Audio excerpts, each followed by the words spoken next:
Hi there, real women of Philadelphia, and welcome back to my kitchen. My name is Brianna Forrest, and tonight we're going to be making the side dish called baked kale chips with spicy Philly sauce. Now, the reason I chose to make baked kale chips this week is because in my organically grown local farm basket, this week I got a gigantic bunch of kale. Now, the last time I got a gigantic bunch of kale, I decided to make a vegetable kale soup because it was the winter time. It was nice and warm and hearty.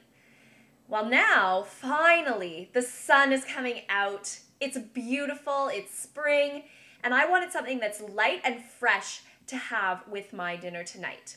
So, baked kale chips it is. I've decided to add a spicy Philly sauce to liven it up just a little bit. And of course, to include our main ingredient, Philadelphia cream cheese. So to get started, you just need to rip the leaves from the big stems of the kale. You need to wash them very well and then make sure that they are very, very dry in order to go on with the next part of our recipe. So I'm going to get to that now. So I've gone ahead and I've washed all the kale and I've ripped it up into small chip-sized pieces.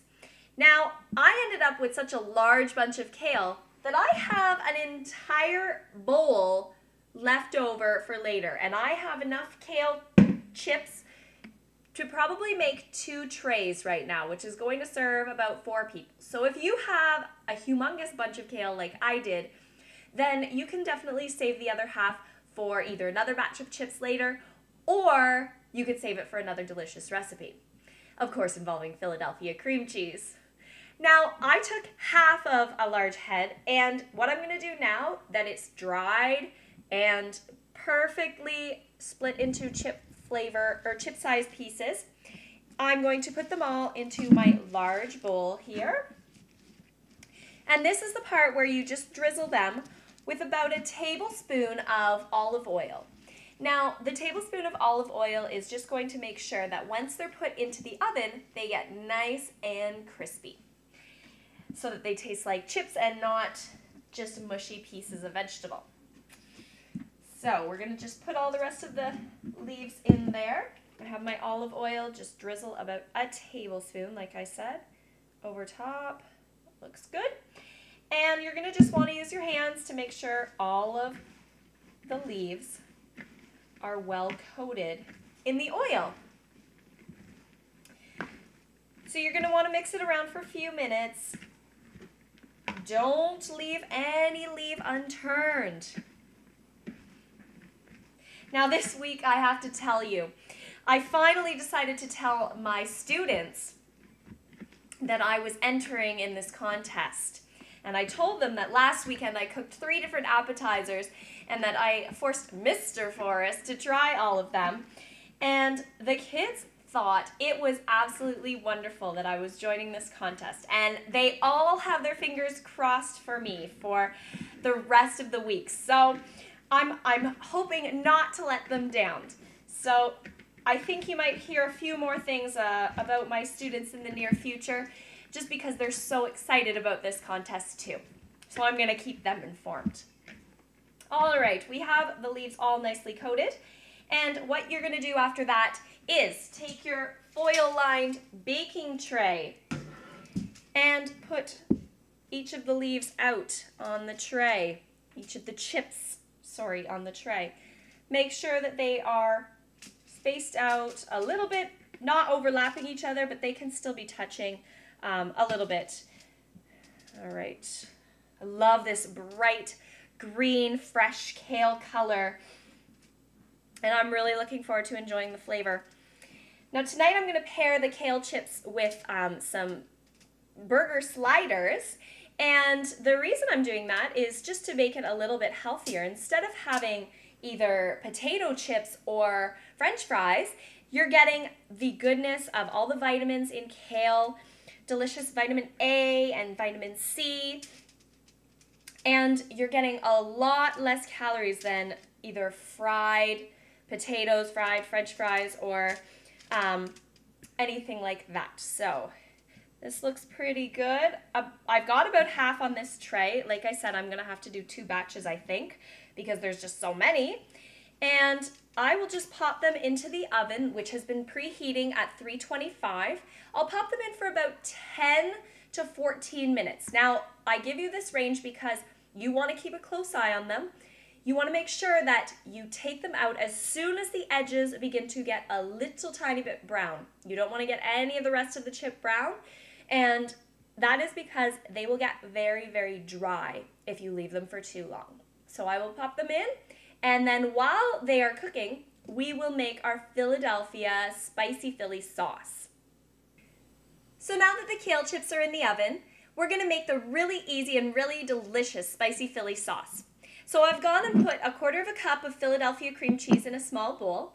I've chosen the regular variety today because that's what I have the most of right now. You're then going to put 2 teaspoons of chili sauce in with that. Now it can be any variety that you'd like.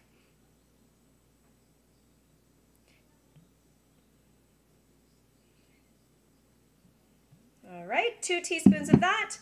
Then you're going to want to have 1 teaspoon of horseradish. And I have this homemade delicious horseradish that comes from a farm up north. You're also going to want to put 1/4 teaspoon of paprika, 1/4 teaspoon of salt, and 1/4 teaspoon of dill. I like the flavor that dill gives to regular chips, so I decided to add it into this recipe because I think that it will be making the kale chips taste excellent as well. So sprinkle that in there, and then you want just a pinch of cayenne pepper. So give that a little sprinkle as well. You want to mix all of these ingredients around so that they are very, very well combined. It's going to make a very nice pinky red color sauce.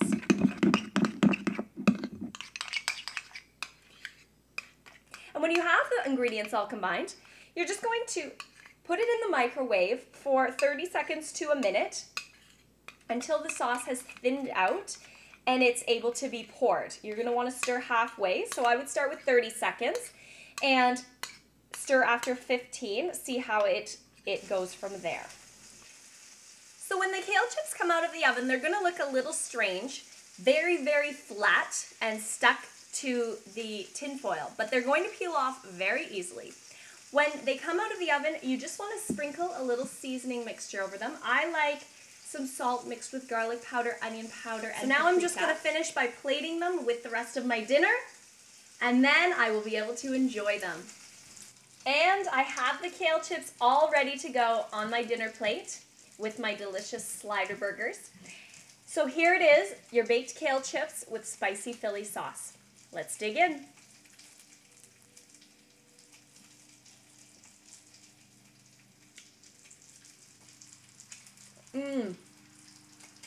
The sauce just gives a nicest hint of spice. And the kale chips actually kind of taste like roasted pumpkin seeds, if you can believe that. So I suggest really trying them because it's a great way to use your locally grown produce and to try something a little bit different that you might not have had before. So this is Brianna for Side Dish Week. I hope you enjoyed making the baked kale chips with me today. See you next time.